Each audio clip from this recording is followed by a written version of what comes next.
buenas noches, señoras y señores. ¿Cómo están ustedes? Bienvenidos a otra edición del Péndulo por Unicanal. Hoy le planteamos tres temas. El primero tiene que ver con la economía. Vamos a hablar con el economista Humberto Conmal, miembro del directorio del Banco Central del Paraguay, acerca de la situación económica del país.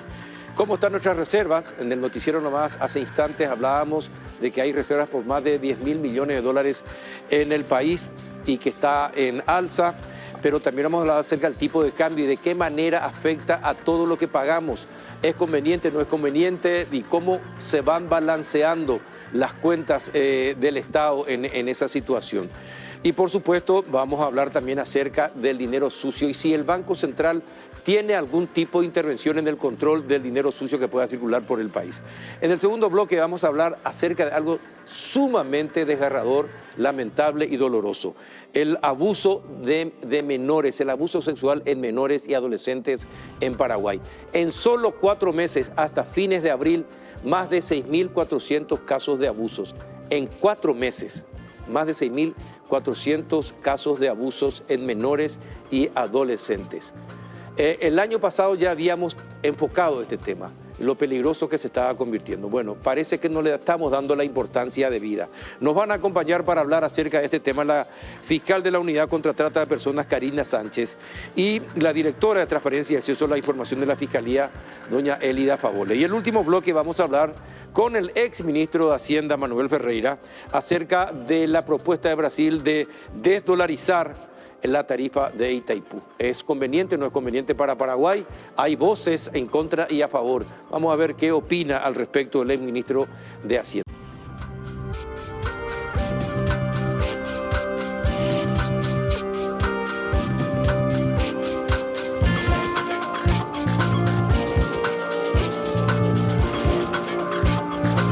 ¿Qué tal, don Humberto Conmal, miembro del directorio del BCP? ¿Cómo anda?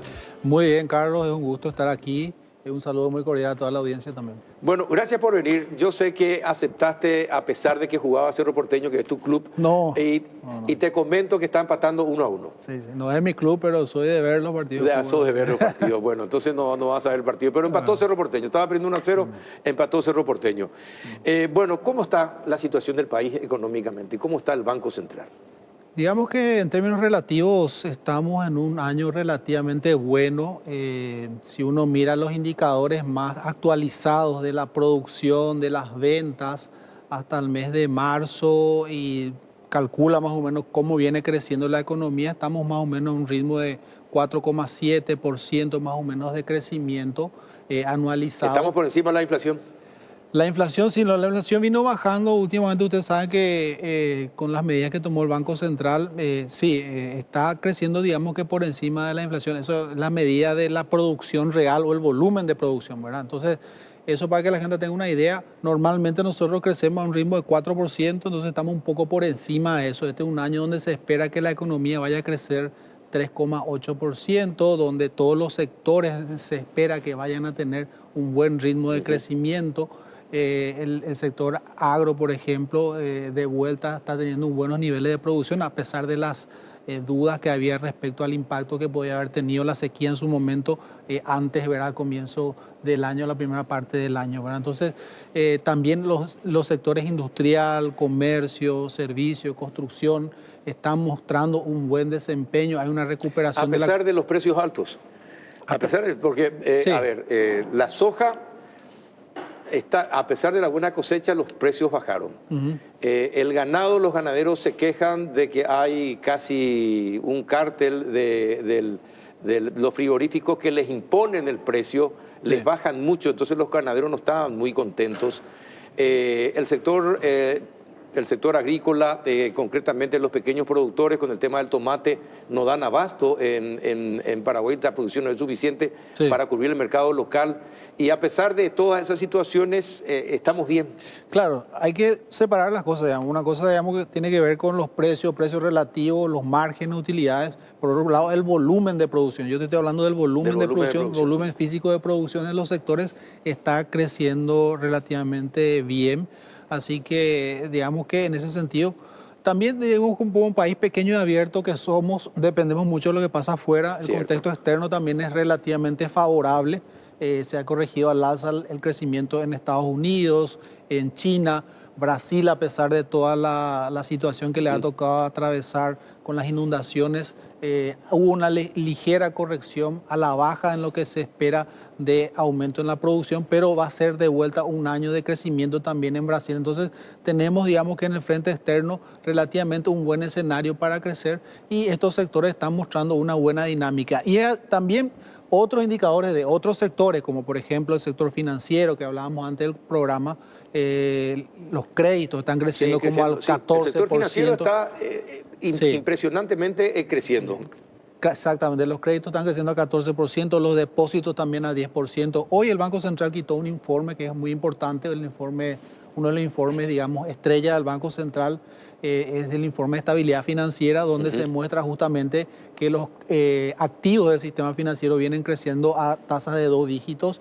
Lo que ya te dije, créditos de depósitos, las tasas de interés también han venido, el promedio bajó en el último mes de medición alrededor del 13% las tasas de interés para los créditos.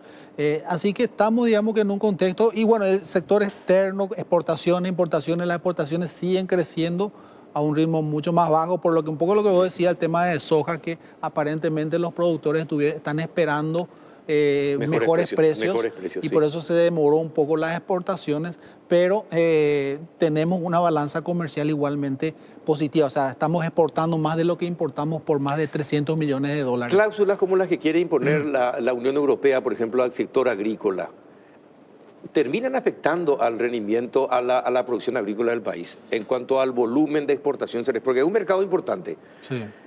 Nosotros vendemos la mayor parte de la soja, se va a la Argentina.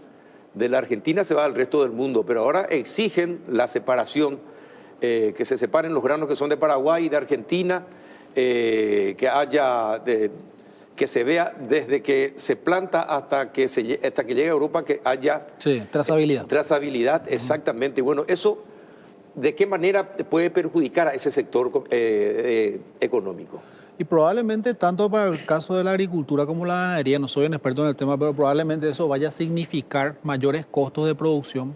Pero entonces la salida generalmente pasa por poder industrializar más, ¿verdad? Darle mayor agregado, por ejemplo, exportando aceite en el caso de soja a mayores niveles, ¿verdad? Por supuesto que también hay un tema de precio y de rentabilidad ahí, ¿verdad? Pero esa podría ser la salida. Pero lo que te decía un poco, Carlos, así para redondear esa visión general de la situación económica, los indicadores del mercado laboral también hablábamos antes del comienzo del programa, están relativamente bien. Se destacó un poco en la prensa que hubo cierto aumento en la tasa de desempleo, pero realmente un aumento marginal. Si uno mira la creación de empleo, la cantidad de empleo creado fue más o menos de 76.000 empleos comparado contra el mismo periodo del año pasado.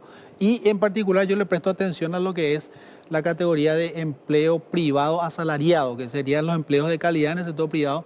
Eso también muestra un crecimiento del 7%. O sea, pues, como te decía al comienzo, es un año relativamente bueno, por lo menos lo que le estamos viendo hasta ahora, ¿verdad? Ahora, ¿y cómo se entiende que por una parte el gobierno diga sí, hay aumento de empleos, 70.000 nuevos empleos en poco tiempo, pero al mismo tiempo haya un informe que dice que hay un aumento del desempleo, por ejemplo? ¿Cómo le explicamos eso a la gente? Para que entiendan. Y esto tiene que ver también con las personas que entran al mercado laboral. O sea, si vos ves la población económicamente activa, la que entra a buscar trabajo o la que está trabajando, aumentó en este primer trimestre del año cerca de más o menos 96.000 personas, ¿verdad? De esas 96.000, eran los 76.000 que te dije que consiguieron trabajo, ¿verdad? Es positivo también el hecho de que hay una mayor participación laboral, que la gente ve probablemente de que hay expectativas de conseguir un empleo y desde esa perspectiva también yo te diría, es cierto, la tasa de desempleo subió, pero subió, si vos mirás, de más o menos 5,8% a 6,1%, o sea, la suba es marginal realmente. Ahora, ¿y cuánto sería en personas, en cantidad de personas, ese porcentaje, la diferencia? Y estaríamos hablando, esa diferencia sería los 96 versus los 76 más o menos, 20.000 más o menos. 20.000. Sí. Es decir, que hay 70.000 nuevos ocupados. Exactamente, 76.000. 76.000 nuevos ocupados, porque así define, creo que el INE define exactamente. La situación. Exactamente. Bueno, eso en cuanto al empleo. Sí, a la situación económica en general. En general. Sí. ¿Y cuál es el sector que más crece? ¿El comercio? El sector ¿El servicio cuál es? Claro, el sector que estaba creciendo bien es servicios, industria, también hay el sector de comercio es el que realmente tiene una tasa de crecimiento más alta. Y por el lado de las compras de las personas, lo que se ve es que las compras de electrodomésticos también tuvieron un mejor desempeño. También lo que tiene que ver con las grandes tiendas, también se ve un aumento en las ventas, ¿verdad? Ahora, pero los precios subieron.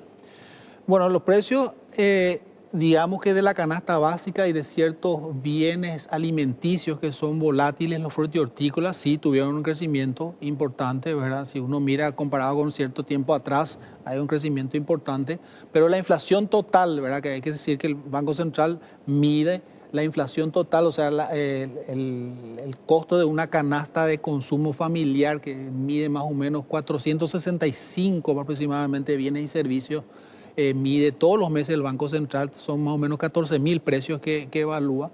Y ahí lo que estamos viendo es que la inflación vino bajando y ya está en línea con la meta del Banco Central, ¿verdad? Que es del 4%. El Banco Central tiene los lugares donde uno puede ir a comprar. Sería interesante conocerlo. Bueno, y en cuanto al dólar, ¿cuánto ya participó en el mercado el BCP en este año, estos primeros 4 meses o 5 meses ya porque termina el quinto mes? ¿Cuánto ya intervino el BCP para evitar una suba brusca del dólar? Es importante, antes de responder directamente la pregunta, Carlos, decir que el Banco Central normalmente en su rol de agente financiero del Estado, es que el Banco del Estado normalmente hace operaciones con el Ministerio de Economía. El Ministerio de Economía toma préstamos en el exterior, trae dólares y posteriormente empieza a utilizarlo. Entonces el Banco Central lo que hace, en la medida que el Ministerio empieza a utilizarlo, va devolviendo esos dólares que le compró al Ministerio de Economía de una manera más suave, de manera tal a no afectar mayormente el mercado cambiario, ¿verdad? Entonces esa es la principal operación cambiaria que hace el Banco Central, que se llaman operaciones compensatorias, ¿verdad? El Banco Central no busca un objetivo de tipo de cambio ni contrarrestar la tendencia. En el cambio. Sí, hay que decir entonces también que, como decía antes, nosotros, país pequeño y abierto, lo que pasa en el mundo nos afecta más tarde o más temprano, y el dólar se estuvo revaluando a nivel internacional, ¿verdad? A comienzo del año se esperaba que el Banco Central de los Estados Unidos iba a abaratar la tasa de interés en los Estados Unidos. La perspectiva cambió porque la inflación no baja como ellos esperaban. Entonces ahora se dice que va a haber quizás alguna baja en el segundo semestre recién del año. Cambió totalmente el escenario. Eso revalorizó, cambió las expectativas de los inversores, de los capitalistas, y hizo entonces que el dólar gane valor, gane fuerza a nivel internacional. Y eso es también lo que nosotros vimos aquí, lo que nosotros vivimos aquí. El dólar, yo estaba comparando hoy en lo que va del año, comparado con diciembre a nivel internacional, ganó más o menos cerca de 4%. ¿Verdad? ¿Eso por qué? Porque Estados Unidos... Y porque Estados Unidos sigue manteniendo la tasa de interés, o mantiene, mejor dicho, tasa de interés alta, lo que hace atractivos los activos en los Estados Unidos. Entonces la gente dice, bueno, mantengo mi dinero aquí o mejor llevo mi dinero a los Estados Unidos si tengo un dinero en el exterior. Entonces eso revalorizó. Y por otro lado, entonces vos mirá al guaraní respecto a cuánto nos cuesta a nosotros, cuánto subió la cotización del dólar. En realidad subió apenas poco más de 2%.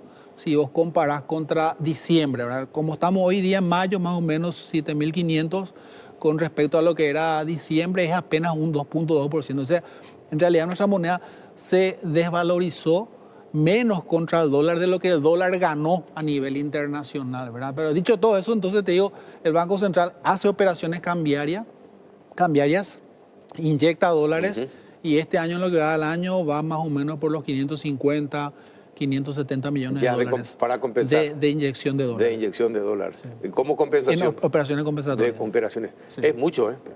Es bastante, sí. Pero bueno, también eso tiene que ver con los volúmenes de actividad, por supuesto, de emisión de deuda, de endeudamiento que hace el Estado. Y esta suba de la moneda norteamericana hace que también nuestras cuentas que tenemos que pagar al exterior, a los bancos, a las instituciones crediticias mundiales, también aumenten. Es decir, teniendo en cuenta que aumenta la cotización del dólar, ¿verdad? Claro, sí. Y ahí, bueno, depende un poco, ¿verdad? Porque pagamos dólares, siempre pagamos dólares. Claro, depende un poco de qué actividad estamos hablando, de qué sector. Si vos hablás del sector público, del sector fiscal, seguramente la gente del Ministerio de Economía podrá explicar mejor esto, pero el Estado recauda normalmente en guaraníes, pero tiene que pagar por la deuda intereses y capital en dólares. Pero también hay que decir que el Estado también tiene ciertos ingresos que vienen en dólares, los royalties y compensaciones, por ejemplo. Entonces, de esa manera ellos pueden de alguna manera compensar, ¿verdad? Entonces, esa es por un lado. Y hay que decir también, Carlos, lo que vos decías al comienzo del programa, que más allá de eso tenemos realmente niveles de reservas internacionales que son importantes, que de alguna manera le dan credibilidad, le dan fortaleza a la economía, ¿verdad? No es un respaldo, digamos, directo de nuestra moneda, pero que un banco central tenga un alto nivel de reservas también le da confianza, ¿verdad?, a la economía. Y ahora que las cuentas en Itaipú están saldadas, ¿seguimos recibiendo nosotros dinero de Itaipú por compensaciones, royalties?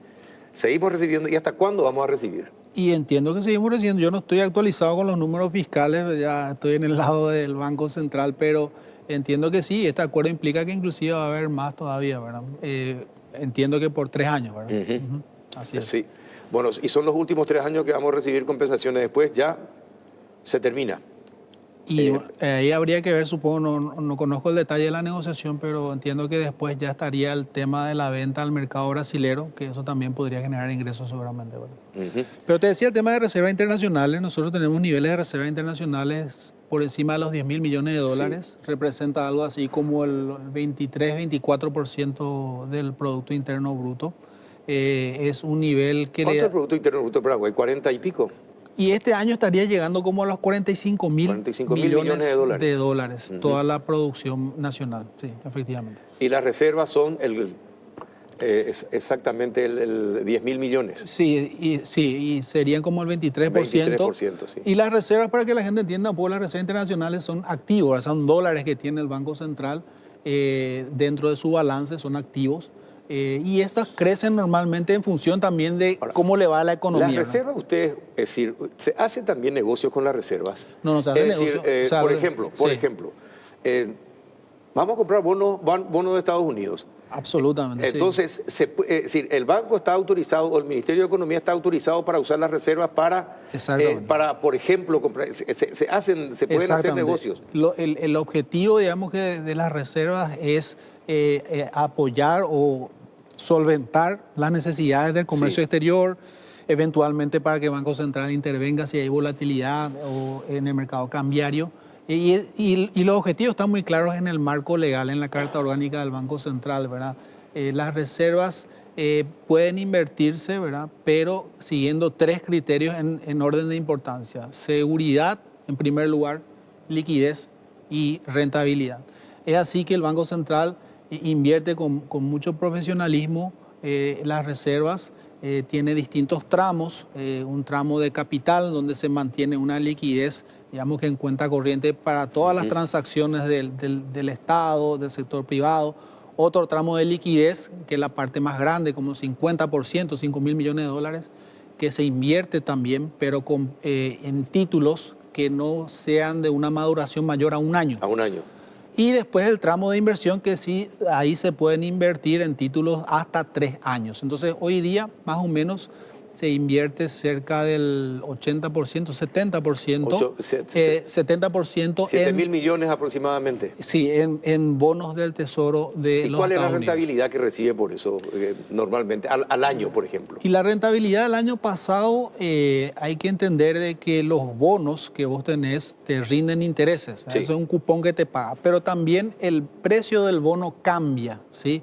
Entonces, el año pasado, por ejemplo, como empezaron a subir las tasas de interés, por un lado, los nuevos bonos que adquiría el Banco Central en el mercado secundario, en el mercado internacional, lo compraba con un descuento. Eso luego, en la medida que iba subiendo también la tasa de interés, también le generaba interés. Entonces, el año pasado tuvo un rendimiento relativamente bueno, alrededor de un 4,5-5% fue el retorno que tuvieron esas inversiones. Ajá. Y son normalmente inversiones más que seguras tienen que ser. Absolutamente, de la mayor calificación, son títulos súper seguros, por ejemplo, el Banco Central puede comprar, por ejemplo, por poner un ejemplo, Acciones de Google, por ejemplo. No, no puede comprar. No puede comprar. No. Pero sí del gobierno de Estados Unidos. Claro, exactamente. Hay una política de inversión, hay lineamientos que lo define el directorio del Banco Central y el Departamento de Administración de Reserva es la que lo implementa. Actualmente no está permitido comprar acciones de empresas. De empresas, no está permitido. No está permitido. ¿Y qué es lo que está permitido? ¿En dónde puede invertir entonces? Y como te decía, hoy mayormente están invertidos en bonos del Tesoro de los Estados Unidos, que son el título en donde la mayoría de los bancos centrales, si no todos los bancos centrales del mundo, típicamente invierten sus reservas, pero también pueden invertir eventualmente en títulos de organismos multilaterales de la mayor calificación, por ejemplo, puede ser el Banco Mundial o eventualmente el BID. Ajá. Ahora, creo que el mayor tenedor de bonos de Estados Unidos es China. Exactamente. Es así, ¿verdad? Sí, sí. Impresionante. Sí. Impresionante cómo los países se manejan, ¿no? La parte política es una cosa, pero la parte económica es totalmente otra cosa. Sí. Bueno, ¿y cómo nosotros estamos en ese sentido? En el sentido de las inversiones. ¿No? Sí, con Estados Unidos. Es decir, ¿qué porción de las inversiones están en los bonos norteamericanos? Y es más o menos el porcentaje que te decía antes, ¿verdad? Alrededor de un 70, un poco más del 70% de todo de las inversiones de las reservas están en bonos del Tesoro de los ¿Y esos son a un año anuales o se pueden hacer? Tiene una maduración inferior a un año. A un año. Entonces, cada mes en realidad va venciendo un grupo de inversiones y se va renovando, ¿verdad? Entonces, es una operación que se hace permanentemente. al cierre de cada mes, efectivamente. Interés sobre interés. Sí. Interesante, Sí. interesante. Pero para que la ciudadanía tenga tranquilidad, como les decía, esto es con un criterio, con un profesionalismo altísimo, ¿verdad? Esto, por supuesto, están todos reportados, ¿verdad? Las inversiones y los retornos que tienen las reservas. Bien, qué rápido pasó el tiempo. Son las 21:30 ya y llegamos al fin del bloque con Humberto Colmán. Qué interesante. Lo que aprendimos es muy importante. Yo creo que la gente va a entender mejor lo que es el sistema de bonos, lo que es la reserva, en qué se utilizan las reservas, porque son importantes tener buenas reservas y cómo se están manejando. Sí. Esto figura todo en la contabilidad y del Banco Central. Toda esta información está disponible, por supuesto, en la página web del Banco Central. Actualmente, hace poco se publicó la memoria institucional del año 2023. Lo pueden encontrar en la página web. Y ahí está justamente toda esta información que yo te decía de las reservas, de la gestión de las reservas, dónde están invertidas, la calificación de los títulos, que son de la más alta calificación AAA, mayormente todos esos títulos. Así que ahí lo pueden encontrar. ¿Y cuándo vamos a nosotros tener AAA también? Bueno, creo que el primer paso es llegar al grado de inversión, sí, ¿verdad? Que sería BBB y algo, no me acuerdo exactamente. ¿Y cuándo vamos a llegar a ese grado de inversión? Ojalá que pronto, yo creo que estamos en el camino correcto. Don Humberto, muchísimas gracias por haber venido. No, gracias a ustedes. Humberto Colmán, miembro del directorio del Banco Central del Paraguay. A la vuelta de la pausa, algo que es realmente doloroso. Así que preparen sus corazones si sufren de presión arterial. Ya les invito, cuídense, porque lo que vamos a contar realmente asusta. A la vuelta de la pausa.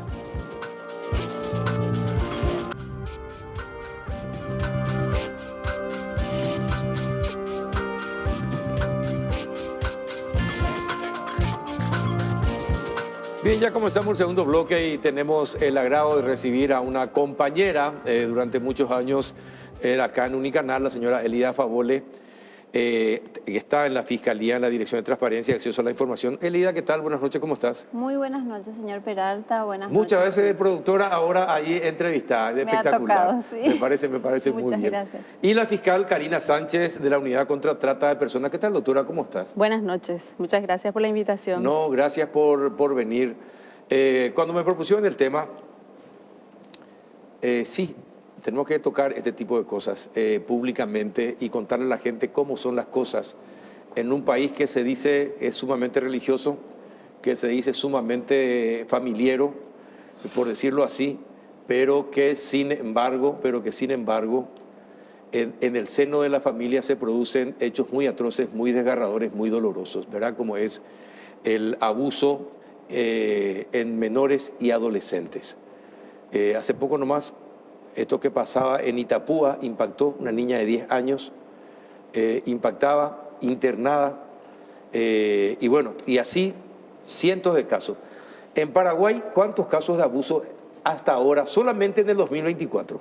1014. 1014 hechos desde enero hasta abril del 2024 De abusos de abuso sexual en niños. en niños. Sí. Y abuso en general, Bueno, nosotros hemos hecho una clasificación de todos los hechos punibles de los cuales tuvo como víctima a niños, niñas y adolescentes. ¿qué es esto, no? ¿Qué es este total? Estamos hablando de 6.200 casos más o menos de diferentes tipos de hechos. Entre ellos tenemos el abuso sexual en niños, Sí. tenemos el maltrato, estupro, pornografía infantil. Por departamento esto es, ¿eh? Por departamento a nivel país. También tenemos todo lo que es la parte de incumplimiento de prestación alimentaria, violación del deber de cuidado, o sea, diferentes tipos penales que tiene como víctima directa, porque luego más adelante veremos un gráfico también de víctimas indirectas donde se dispara a 19.000. Bueno, para que la gente entienda, doctora, a ver, ¿podría explicarnos cuál es la diferencia entre abuso sexual en niños y el estupro? Bueno, el abuso sexual, la víctima tiene que tener de 13 años para abajo, 13 años para abajo, y este hecho punible facilita mucho el tema de del procesamiento de las personas, incluso ahora con todas las modificaciones que se dieron, las penas aumentaron bastante y facilita un poco procesar y llevar a prisión a los supuestos autores. El abuso viene desde un manoseo, desde mostrarle actos sexuales a un niño o una niña, y lo peor que tenemos que es el coito, ¿verdad? Que ya es lo La peor, violación la violación, lo que directa, puede sí. pasar a un niño o una niña, ¿verdad? Y vemos muchísimo. Y lo que vamos viendo en cada una de las causas es que estos hechos se producen por mucho tiempo. Son muy pocos los casos en donde en la primera... ¿Se denuncia? En el primer acto abusivo ya se denuncia. Generalmente pasa por mucho tiempo. Justamente Cuando habla mucho tiempo, ¿de cuánto para que la gente ve? hay niños que fueron abusados desde bebés y que de repente alguien se dio cuenta, o ese propio niño o la niña se dio cuenta de que esa situación que estaba viviendo y que daba por naturalizada sí. esa situación, se da cuenta de que eso era un acto abusivo, que no está bien que pase eso. Entonces vemos incluso personas que de mayor de edad cuentan de que toda su vida, toda su niñez, toda su adolescencia fue abusada o abusado por un familiar, ¿verdad? O sea, son muchas cuestiones que vamos viendo, ¿verdad? Y el daño que se le produce a estas personas es invaluable y es muy difícil de recuperar. No se puede medir el daño que se le hace, ¿no? No hay forma, no hay manera. Ajá. ¿Y el estupro qué es concretamente? Y el estupro cuando hay una relación sexual con una mujer de 14 a 17 años. Ese sería el estupro. ¿Una adolescente? Una adolescente, así es. De 14 a 16 Sí, años. Sí. Ajá. Y a partir de los 16 años, ¿en qué se convierte? Luego puede ser coacción sexual, pero se tienen que dar ciertos presupuestos, tienen que haber una fuerza, amenaza, y en ese contexto se da el acto sexual en contra de la voluntad de una persona, ya sea menor de edad, mayor de edad, ya eso ya no importa la edad que tenga la persona, siempre que se den los presupuestos. Ahora, y los casos de abusos sexuales contra menores, ¿hay un registro? ¿Se da más en niñas o se da más en niños? ¿Cuál es el porcentaje de niños, niñas y niños abusados sexualmente? De las últimas evaluaciones que habíamos hecho En niñas. son niñas, la mayor cantidad son Tenemos un son gráfico donde se puede También ver tenemos los eso. datos. Sí. Vamos a ver si podemos buscar el gráfico. 2.500 niñas. Este es por edad. Aquí vemos el registro de víctimas de casos de abuso. Aquí tenemos por sexo. Se da cuenta que tenemos 2.500. Este es en relación al 2023 para tener una idea. Sí. Del universo del 2023, donde tuvimos 3.540 casos, 2.500 fueron niñas y 1.026 hombres, niños. Y el 85% de los casos fue cometido por un familiar o conocido de la víctima. Este es el universo del 2023, donde nosotros ya pudimos desagregar mucho más datos. También tenemos las edades, que es en el gráfico por edad. Si se fija ahí, tiene de 0 a 4, 265, de 5 a 9. Ahora, pero una cosa, Sí. Elida. Esto en todo el 2023. Todo el 2023. De abuso sexual. Así mismo. Bueno, 2000, ¿cuánto? 3.000 y algo, ¿no? 3.540. 3.540. Y ahora ya tenemos 1.014. Así mismo. En 4 meses. Sí, efectivamente. Y es la misma cantidad que Sí, se es la misma registra cantidad hace... que se registra. Sí. Pero impresionante. Y ahí hay departamentos en particular donde hay mayor cantidad de casos de abusos sexuales y de maltratos, por ejemplo. Esto es por departamento. Ya es el total del 2024, donde nosotros aquí desagregamos... Hasta abril, ¿verdad? Hasta abril. Hasta abril. Desagregamos por departamento. Asunción, Alto Paraná, Caguazú, Itapúa son los departamentos que concentran más hechos. Central, por supuesto. Central, por supuesto, ¿verdad? Sí, efectivamente. Central, Asunción, Itapúa, Alto Paraná. Sí, así mismo. Son los lugares donde... Y Caguazú. Y Caguazú. Los lugares donde más concentran. Este es del 2024. Ahora, este universo por departamento no varía mucho y también coincide con los hechos de violencia familiar. O sea, definitivamente el fenómeno de la violencia se concentra en estas zonas, porque en ellas registramos no solamente los hechos punibles contra niños, sino también los casos de violencia familiar. Ajá. Impresionante. La mayoría de las víctimas, evidentemente, son niñas. Sí.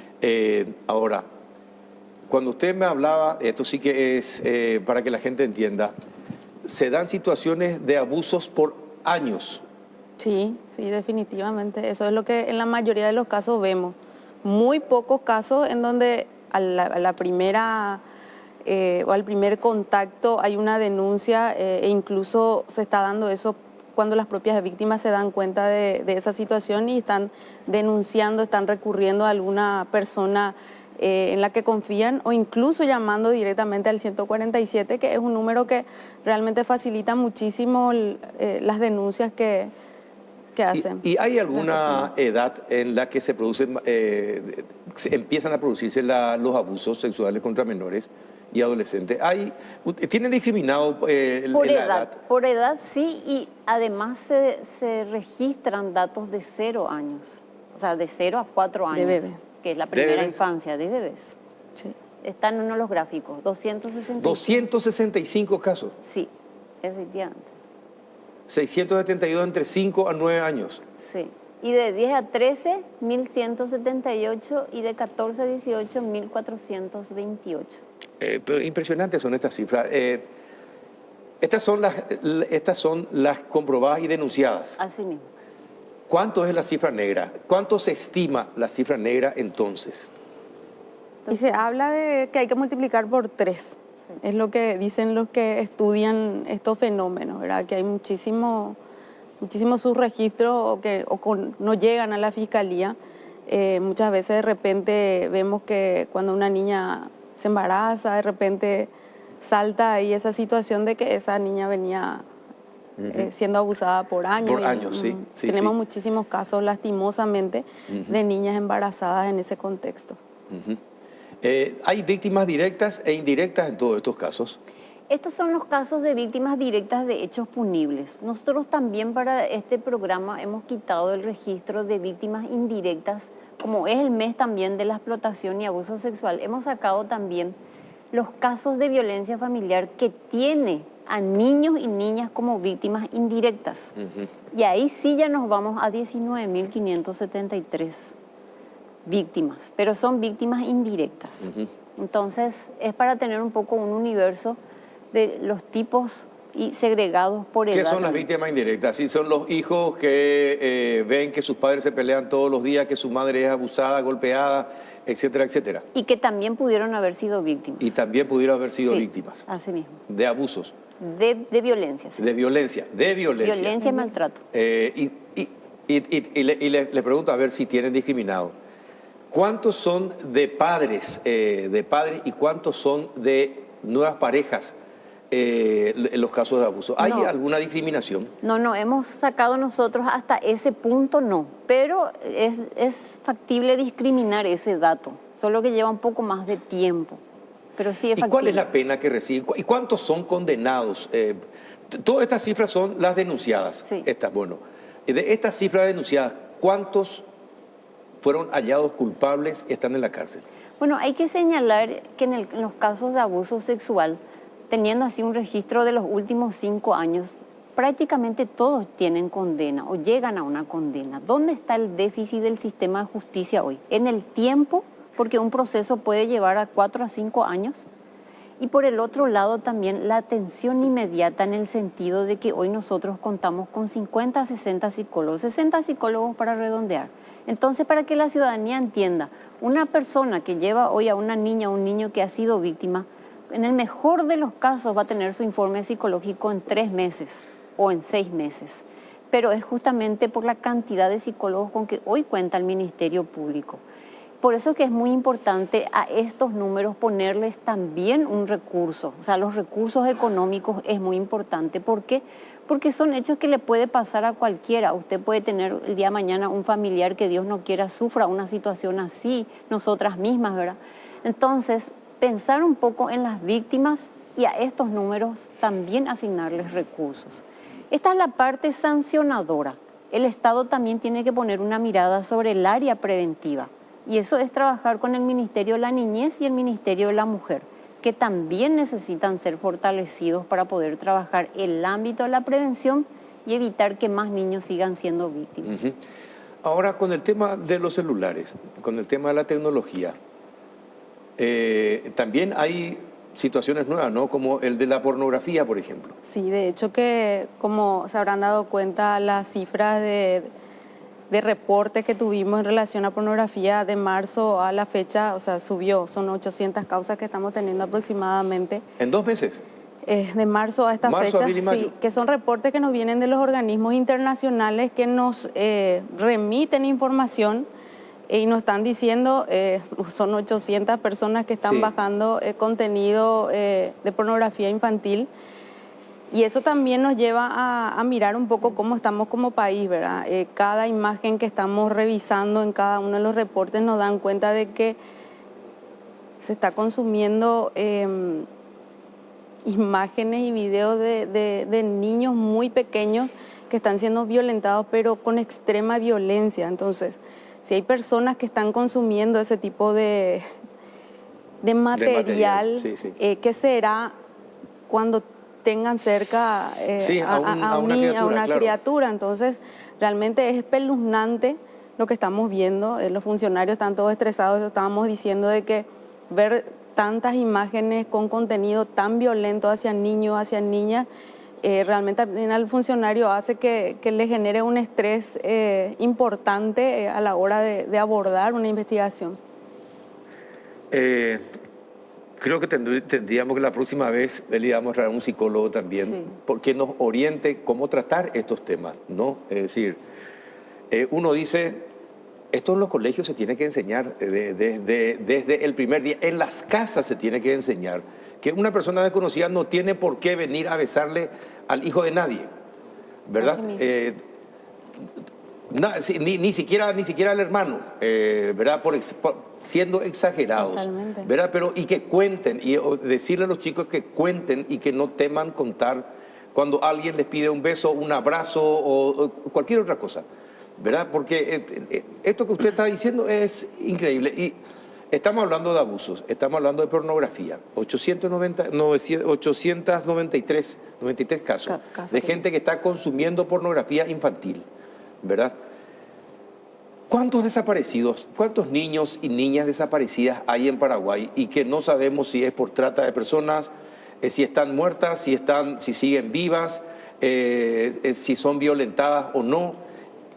¿Cuántos hay que de eso se habla poco en Paraguay? Y la verdad que se trabaja en las mesas que tenemos interinstitucionales, vamos hablando de ese tipo de situaciones, pero necesitamos fortalecer muchísimo los sistemas de control, los sistemas de los mecanismos de ingreso de denuncias, de egreso de denuncias, porque muchas veces también lo que veníamos viendo en los números de niños y niñas desaparecidas era que lo que había era el registro de ingreso de denuncias, pero no de egreso. No cuando volvía el claro, chico, entonces, se le encontraba al chico.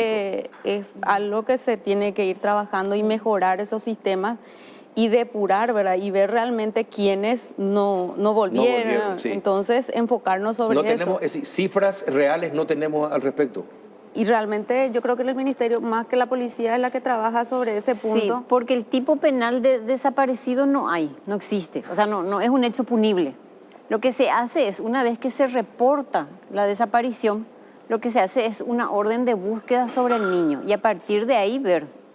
Por lo general, la mayoría de los casos son chicos que salen de su casa porque ha sido maltratado o porque tiene una diferencia de violencia familiar, una cuestión de violencia o maltrato. Sí, por pero lo general. esta también es la excusa perfecta para los que tratan con los chicos, para que se claro, trata de, es un blanco. de menores. Totalmente. ¿verdad? Blanco más fácil. Entonces se disfraza con eso y hasta todas las fuerzas de seguridad hasta usan eso como excusa para...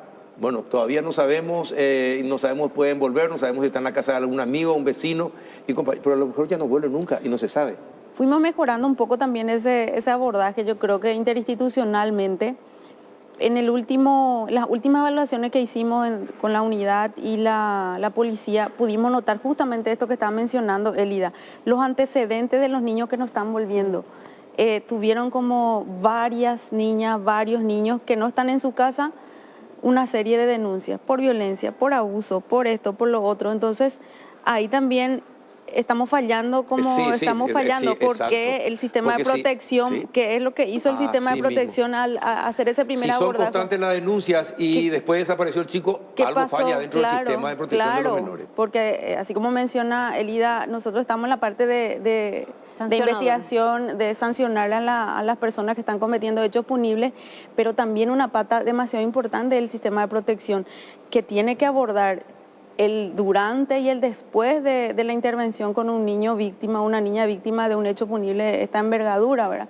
Y si bien hay muchos esfuerzos, eso hay que reconocer siempre que todas las instituciones hacen lo que pueden, pero el presupuesto no da, no tenemos suficientes albergues, no tenemos suficientes familias acogedoras, no tenemos suficientes funcionarios, psicólogos y trabajadores sociales que puedan acompañar todo ese proceso. Entonces, ¿qué es lo que vemos nosotros en la unidad de trata cuando tenemos una situación de explotación? Al hacer un análisis, una evaluación de esa víctima, vemos antecedentes de violencia, abuso en su niñez. O sea, si no abordás de la manera correcta, mañana todos estos niños, hoy tenemos, este año 1.000 y tanto, el año pasado 3.500, si no se le aborda a esos niños, ¿qué vamos a tener en el futuro? Niños, adolescentes abusadores, adultos abusadores, niñas explotadas, mujeres adultas en situaciones de violencia, porque es lo que aprendieron, ¿no? Desconocen otro tipo de vida. Antes de seguir con este tema, ¿hay alguna cifra de chicos desaparecidos y que no vuelven al hogar en un año, en al estos año? gráficos nosotros no hemos traído eso, pero sí se le puede facilitar a la producción. Sí, sería interesante saber cuántos que no volvieron nunca al hogar, ¿verdad? Sí. Y no se sabe dónde están finalmente, ¿no? Bueno, ¿hay algún protocolo que le ayude a la fiscalía, a la policía, por ejemplo, en las escuelas para que se aborde esto con maestras, con maestros? Y también, ¿cuántos casos de abuso se producen en las escuelas? ¿Hay algún dato? El 85% de los casos se producen en el hogar. El 85% de los casos en el hogar. En el hogar. Ahora, es importante también señalar, en cuanto a lo que usted señalaba sobre las charlas, el Ministerio Público tiene un programa que trabaja hace 20 años, que se llama Fiscalía en las Escuelas. Va un monitor a dar las charlas preventivas en las escuelas y en los colegios. Pero ¿qué es lo que es importante también? El abordaje desde la familia. Y ahí es donde también se requiere ese apoyo. ¿Por qué? Porque el niño, la niña, tiene como modelo siempre a los padres, a la familia, al núcleo familiar. Y a veces nosotros los padres, tenemos vergüenza o vemos todavía como un tabú o como algo que creemos que no le va a pasar a nuestros hijos, entonces no hablamos de eso. Lo que usted decía, enseñarles que no tienen que tocar sus partes, que nadie le puede besar, de hecho que ante situaciones que de repente le hace sentir incómodo, que tenga la confianza de hablar con un adulto.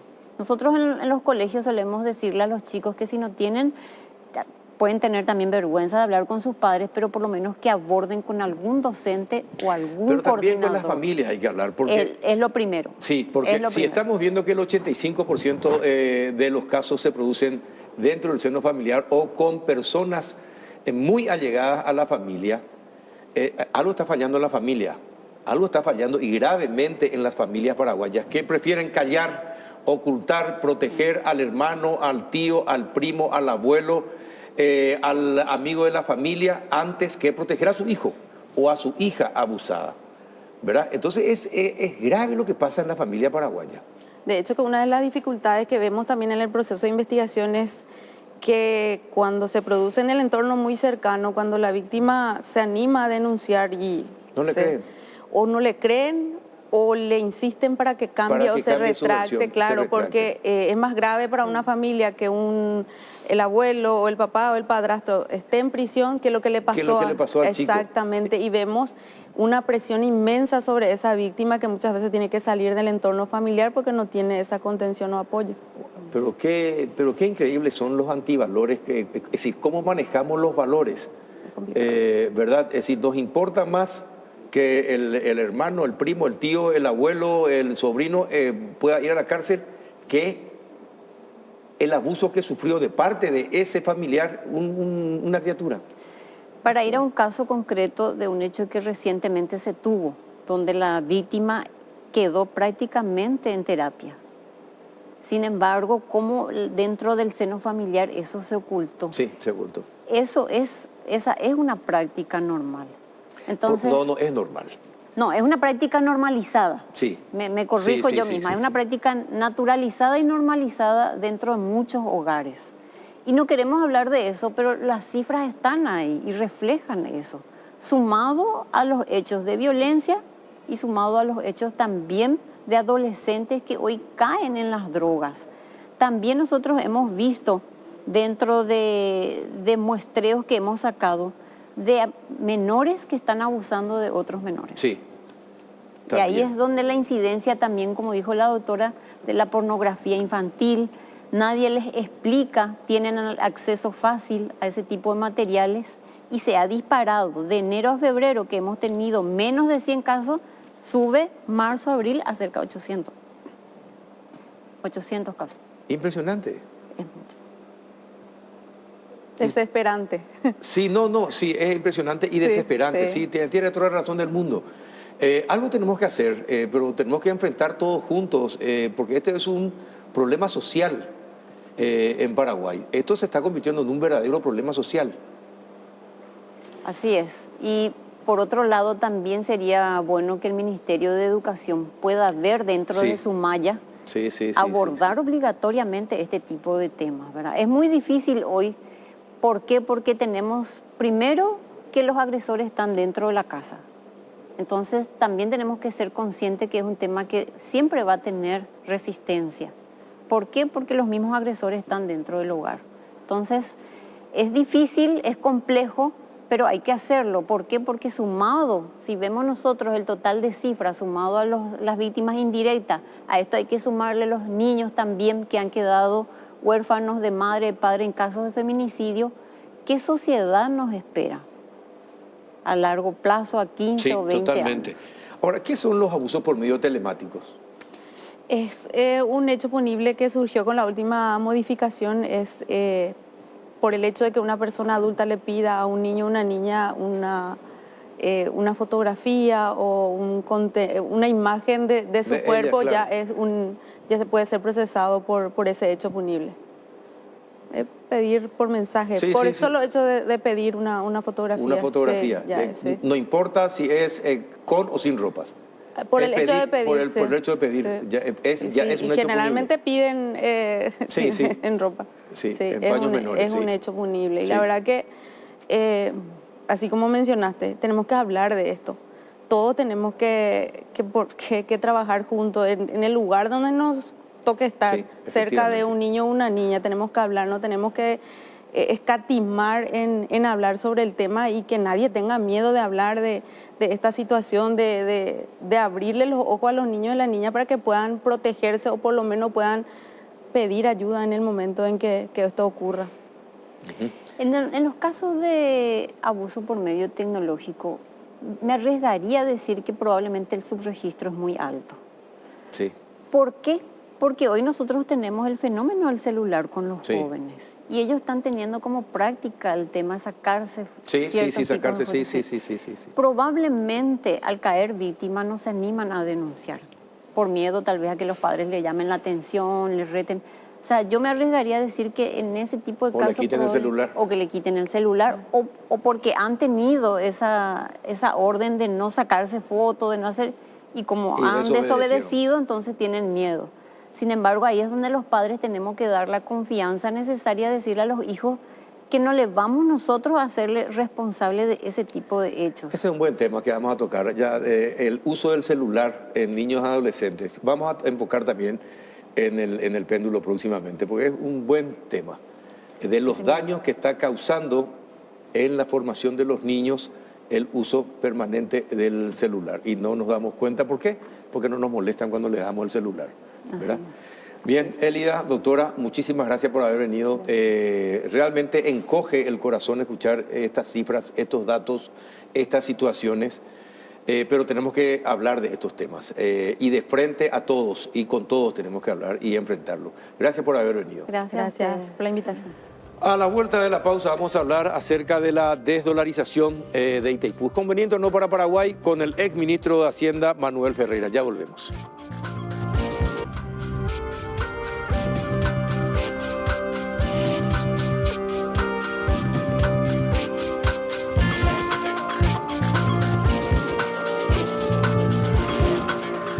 ¿Qué tal? Buenas noches, don Manuel Ferreira. ¿Cómo anda? Gracias Bien, por venir. ¿cómo te va, Carlos? ¿Cómo estás? Un gusto. Igualmente, gracias por aceptar la invitación de estar con nosotros. Sorprendió esto que Brasil hizo el pedido a Paraguay. ¿Qué significación tiene? Pero así como docente, explicarle como docente a la gente, como si fuese un partido de fútbol o vamos a hablar de lechugas y tomates. ¿Qué es lo que propone Brasil y si el gobierno tiene que aceptarlo o no? Bueno, en realidad lo que vimos es algo que salió publicado en un medio de prensa brasilero, ¿verdad? En O Globo. Y ahí básicamente lo que planteaban plantea Berry, ¿verdad? Una desdolarización de la represa. Cuando vos decís vas a salirte de una moneda, quiere decir que vas a entrar a otra moneda. Claro. ¿Cuál es la moneda que va a entrar?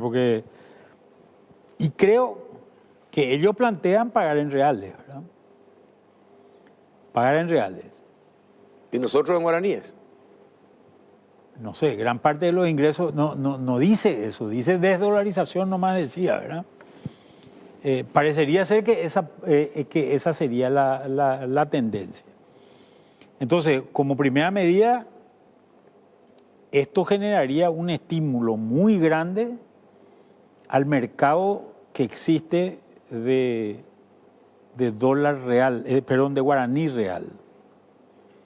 Porque eso es lo que se va a tener que hacer. Fíjate que, y acá vemos las implicancias, más o menos hoy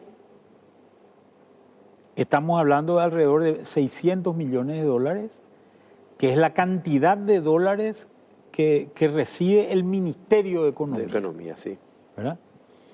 Fíjate que con el acuerdo tarifario que se hizo, ese número sube a 1.250 millones en total. En realidad ya había subido más o menos a 1.000 y ahora sube a 1.250, ¿verdad? Pero esa plata, esos 650 nuevos, no está claro todavía dónde se va a ir. Está claro que va a estar en Itaipú, pero no está claro que va a estar en el Ministerio de Economía. El Ministerio de Economía, si te fijas lo que vino haciendo el ministro en los últimos meses, desde más o menos el mes de febrero, él comienza un proceso de tratar de desdolarizar la deuda paraguaya. Tratar de convertir la mayor cantidad de la deuda pública paraguaya a guaraníes. A guaraníes. Incluso en este proceso de emisión de bonos. Claro, porque... ¿Para un país es bueno eso? No, lo que no tenés es una diferencia cambiaria. No tenés descalce, se dice esto, ¿verdad? No tenés descalce de moneda. O sea, ¿Qué es lo que te pasa si esto es muy común acá en Paraguay? Que la gente compra auto en dólares. Exacto, en dólares. Sí, después las últimas cuotas a nivel judicial ya te dicen. Claro. Porque si te sube el dólar, pues. Claro, entonces en este proceso ahora, por ejemplo, que está empezando a subir el dólar, la gente que tiene cuentas en dólares y gana en guaraníes tiene un problema. Tiene un problema, sí. Eso es exactamente lo mismo que pasa en Paraguay. En Paraguay se cobran impuestos en guaraníes. Vos no podés pagar impuestos en dólares. Porque no podés presentar los balances de las empresas en dólares. En dólares, sí. Podés presentar solamente en guaraníes. Entonces, todos los impuestos se pagan en guaraníes. Gran parte de los ingresos que recibe el Estado paraguayo son ingresos en guaraníes. Pero tiene una parte que recibe en dólares, que son estos 600 millones que recibe el Ministerio de Economía, ¿verdad?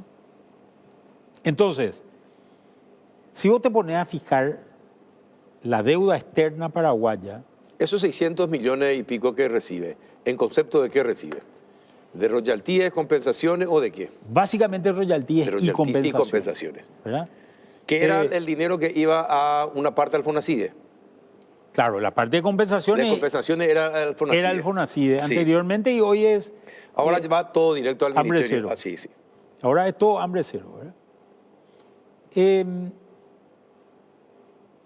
Entonces, esos 600 millones, fíjate que cómo se administra la deuda del Estado paraguayo. Normalmente el Estado viene haciendo emisiones del orden de los entre 500 y 1.000 millones de dólares, más veces 500 que 1.000.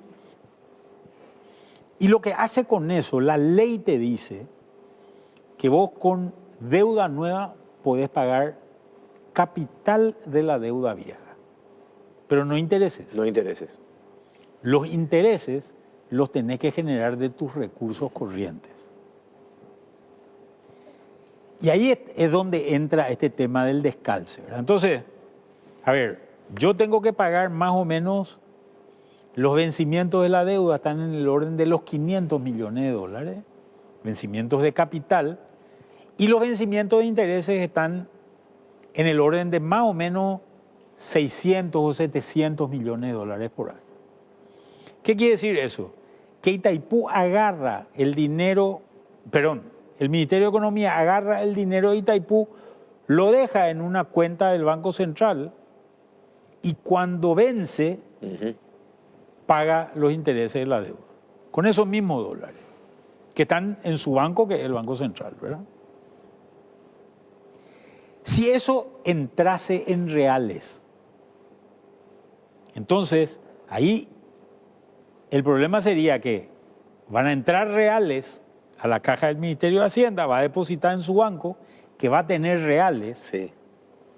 Cuando tenga que pagar la deuda, Tiene que convertirlo. va a tener que sacar guaraníes y comprar dólares en el mercado cambiario. O sea, el Estado paraguayo entraría al mercado a comprar 600 millones de dólares y a ofrecer, el tipo de cambio del real y el dólar está más o menos a 5, y a ofrecer 3.000 millones de dólares. O sea, va a haber un exceso de reales en Paraguay que en realidad sirven relativamente de poco. Tal vez lo que tengan que hacer las empresas importadoras de Brasil es negociar con sus proveedores del Brasil y pagarle eso en reales por ese exceso que va a haber, pero va a haber una presión sobre el dólar que va a hacer subir el dólar porque va a haber 600 millones de dólares más que se van a necesitar en el mercado, ¿verdad? Y esto va en contra de la medida que el propio ministro de Economía hoy está tomando, ¿verdad? O sea, Carlos Fernández está tratando hoy de calzar el presupuesto paraguayo en términos de guaraníes y dólares. Y creo que esta es una cuestión importante para no afectar lo que es el mercado de cambiario ya hoy, ¿verdad? Claro, entonces, así como estás diciendo, lo más conveniente de Paraguay es rechazar la propuesta. Yo creo que esa va a ser la posición de Paraguay, ¿verdad? Creo que la posición va a ser rechazar esta propuesta. Sí. Y sí, es lo más conveniente. Ahora, ¿y por qué a Brasil le conviene? ¿Le conveniría hacer esa propuesta? Bueno, Lula está en una posición de tratar de conseguir una moneda común Sí, en la región. En la región. No sé si recordás que hizo este planteamiento cuando Alberto Fernández todavía era Presidente de la presidente de la Argentina, le hizo este planteamiento y él acababa de asumir como presidente. Pero este es un tema, y yo recuerdo que cuando salió esta noticia, mi posición fue muy coincidente con la posición de Carlos Fernández, que todavía no era ministro de Economía cuando eso. Y básicamente, cuando vos tenés economías tan asimétricas, sí. como eso, unificar el tipo de cambio te genera un problema porque te impide, como economía, te pierde una parte de la política económica que es la política monetaria, ¿verdad? Donde vos con regulaciones del tipo de cambio podés fomentar o desincentivar cierto tipo de actividades, ¿verdad? Si tuviésemos una moneda común, habría un banco central común y habría una moneda que se llamaba, el mercoseuro, no sé cómo se llamará, ¿verdad? O el mercodólar, ¿verdad? Algo así. Y esa moneda va a ser la que va a manejar. Es lo que ocurre en Europa, ¿verdad? Que tiene una unidad monetaria. El euro. Que es el euro. Y eso hace que países, qué sé yo, España, Sí. Grecia, que son los países que han sido más afectados en su momento Por la situación. por situaciones económicas, no puedan utilizar esa herramienta, pierdan esa herramienta, y eso hace que la única herramienta que tenga sea la fiscal, y eso genera mucho más sufrimiento. Sí, porque le van a generar más impuestos a la gente y la gente te va a rechazar. Entonces, y esto es mucho más difícil todavía en economías tan asimétricas como Brasil y Paraguay, Sí. ¿verdad? Es decir, si dependiera de vos, si vos fueras ministro de Hacienda, tu consejo al presidente Peña sería no.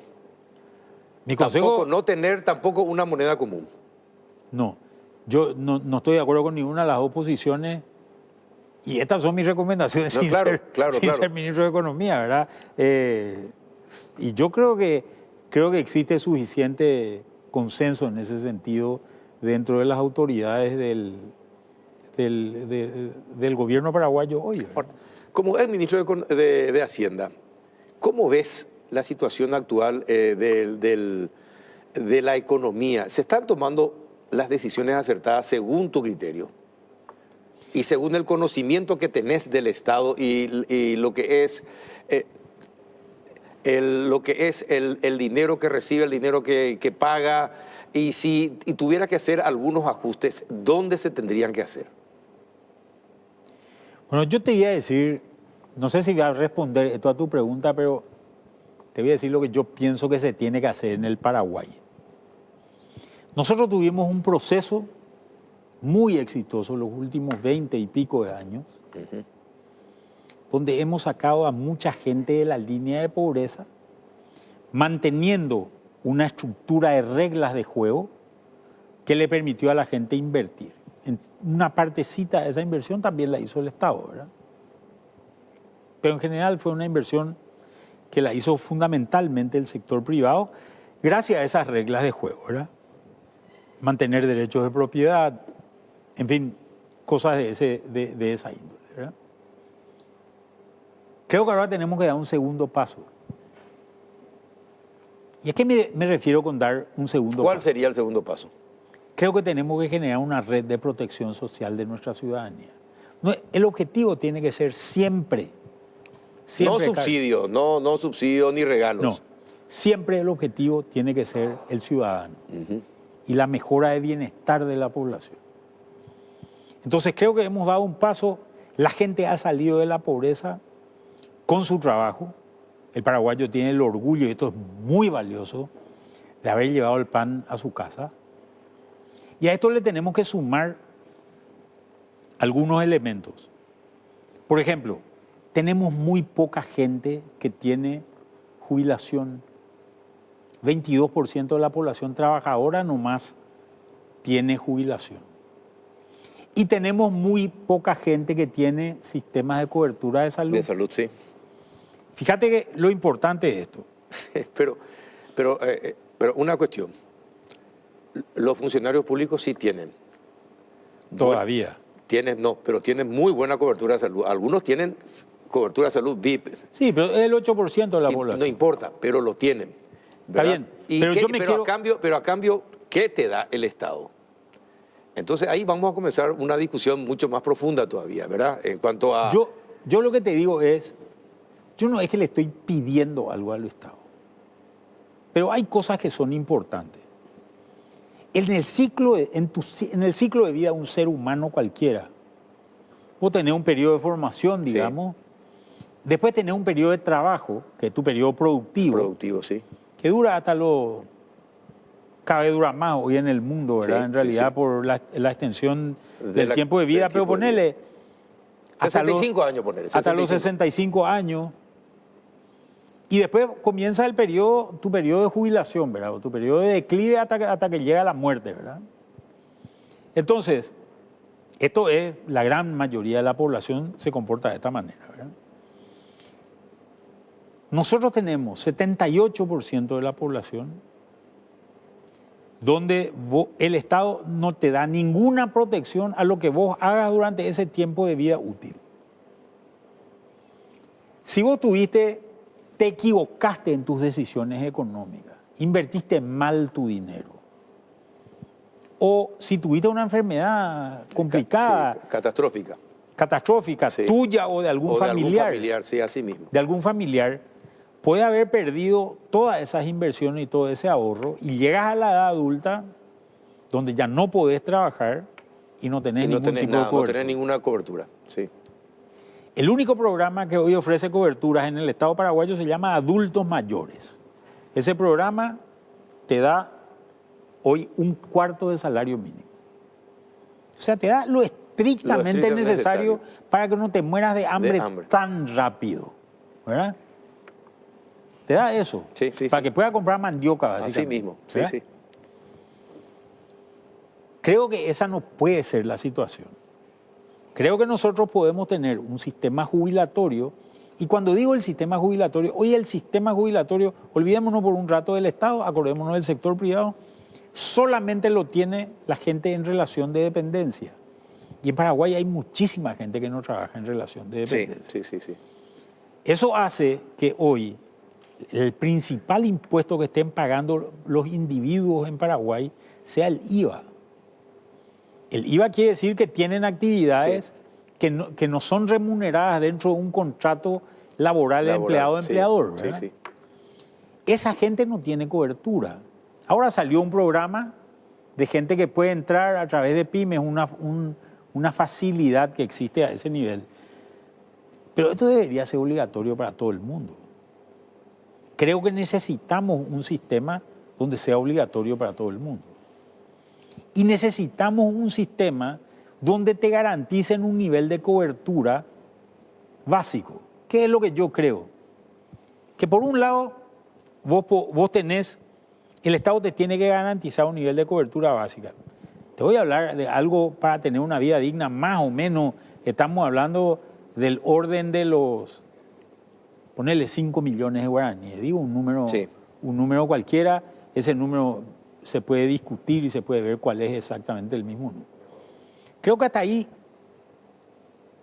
yo si tengo un sistema obligatorio de jubilatorio, por más que pague IVA, tendría que contribuir, pero solamente esa parte, a la parte jubilatoria del IPS, por ejemplo. A partir de ahí, más de 5 millones de guaraníes. Tiene que seguir habiendo una obligación para que vos ahorres. Pero ya en un sistema de capitalización individual. ¿Qué quiere decir eso? Que lo que vos aportes y se invierta es lo que te va a retornar. ¿En qué países se aplica eso, por ejemplo? En Uruguay. En Uruguay. A no ir tan lejos, ¿verdad? Sí, no, por eso. Esto se aplica en muchos países del mundo, pero en Uruguay se aplica concretamente este modelo mixto, digamos, ¿verdad? Uruguay tiene casi 92% de cobertura jubilatoria en su población trabajadora, ¿verdad? Entonces, creo que esto es muy interesante porque primero desmonopoliza el IPS. Ya tenemos hoy una superintendencia de pensiones que puede hacer los controles correspondientes. Creo que naturalmente este es un negocio bancario. Los bancos son los que saben administrar dinero. Pero creo que hay que, a cambio de este dinero o estos negocios que se van a ofrecer a los bancos, se le tiene que obligar a hacer también algunas cosas a los bancos. Primer punto, esta plata no se puede invertir fuera de Paraguay. Y segundo punto, no se puede invertir en el sistema financiero. No pueden usar ellos para invertir, para ganar plata para ellos mismos. Ellos mismos, sí. Tienen que canalizarlo a través de... Y hay que buscar cuáles son las vías de canalizar. Claro. Fíjate que con esto vos podés financiar hasta infraestructura pública. El número más o menos, el número de gente contribuyente que está fuera de este sistema dentro del marco del IVA es de más o menos 1.300.000 personas. La mayoría microempresarios, como se dice, pequeños y microempresarios, ¿no? Pero ponele que haya de estos 1.300.000, haya 1 millón que ganan $1.000 y que vos le digas, contribuye el 5%. ¿Verdad? Son $50 millones por mes. Son 600 millones de dólares por año. Son 6.000 millones de dólares en 10 años, que es el doble de lo que hoy tiene el IPS. Aparte de la contribución que le hagas al IPS en la parte jubilatoria. Y después le tenés que dar cobertura de salud a esta gente. Tenés que darle cobertura. O sea, perdón, una cosita antes de terminar el tema jubilatorio. Generaste un ahorro que se convierte en inversión. Generaste vos la propia rueda para desarrollar esto. Chile hizo algo parecido. ¿Sabes qué desarrolló Chile con este ahorro jubilatorio? Más de 2 millones de hectáreas de reforestación. Desarrolló la industria del salmón, la industria de la fruta, que hoy son las estrellitas primorosas de la economía chilena, ¿verdad? Y hablaste de esto con alguien del gobierno. ¿Planteaste esto? Pero habló contigo. No, yo no soy parte del gobierno. Pero habló contigo, que es más importante que el gobierno. Sí, pero yo creo que, mira, el ministro, conociéndole, el ministro de Economía estará en la cancha, en el estadio. Estará en el estadio, porque es fanático servista. En este momento, ¿verdad? Pero en serio, ¿planteaste esto a los partidos, a los empresarios, a los trabajadores, a la gente del gobierno? Porque es muy importante esto que estás contando, Manuel. Mira, esta es una idea en general, ¿verdad? Yo creo que hay que sacar una ley hoy que diga ni un paraguayo se puede jubilar antes de los 65 años, por ejemplo, ¿verdad? O 63, que es la IPS. Ni un paraguayo se puede jubilar y con menos de tantos años de aporte. Creo que con eso solucionas gran parte de los problemas de la caja fiscal, por ejemplo. Sí. Que es un tema que es muy recurrente, que se habló mucho ya en general en los medios. Ahora ya hay un nuevo plan para policías y militares y compañías retirados, jubilados. Bueno, pero ese es un tema pero yo estoy pensando en lo otro, ¿verdad? Y vamos al tema de salud. El tema de salud, hoy, ¿cuál es el problema del tema de salud? Esto se llama asimetría de información en la ciencia económica, ¿verdad? Yo contrato un seguro médico y no sé lo que estoy contratando. Así mismo. No entiendo. Por más que me ponga a estudiar, no entiendo. Y me desayuno qué es lo que tengo y qué es lo que no tengo cuando me enfermo de alguna de esas cosas. No hay protección del Estado hacia el ciudadano en este tipo de cosas. En otros países, vos querés ser un prestador de seguro médico, no hay ningún problema. Sí. Este es tu contrato mínimo. Ese contrato mínimo implica, te pago 7 días de terapia intensiva, te pago, no sé. Sí, entiendo. Te pago tanta diálisis. Y es una ley. Es una ley que dice que esto es lo mínimo que tenés que tener. Como, sí. Creo que necesitamos algo de eso. El problema son las enfermedades catastróficas. Sí. El problema es cuando te agarra un cáncer. Sí. ¿Verdad? Cuando te agarra un cáncer, No te desangras totalmente. nosotros Y a la familia. nosotros hicimos el cálculo. Un cálculo que necesita mejoras, obviamente, pero más o menos cuesta unos 400 millones de dólares las enfermedades catastróficas hoy en Paraguay. Estamos hablando de 1% del Producto Interno Bruto. Sí. 400 millones de dólares. Sí. Tenés que generar un sistema de cobertura para esas enfermedades catastróficas. Hoy existe un fondo que se llama el FONARES, que a mi manera de ver está mal diseñado. ¿Por qué está mal diseñado? El presidente del consejo del fondo es el ministro de Salud, y tiene unos cuantos integrantes más, pero los fondos, ¿de dónde tienen que salir? Del impuesto selectivo al consumo al tabaco y al alcohol. ¿Quién maneja eso? El ministro de Economía. Fondos de Itaipú. ¿Quién maneja eso? El director general de Itaipú. Y ellos no están en el fondo. Entonces el fondo tiene la módica suma de 0. Claro. El fondo no está fondeado. Yo creo que se puede armar un fondo como ese, seguramente con esas contribuciones, pero tienen que estar los responsables Todos. dentro del consejo.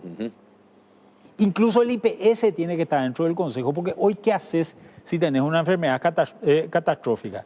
Te va un abogado, el abogado presenta una demanda, esa demanda es aceptada por el IPS y a vos te cubre eso.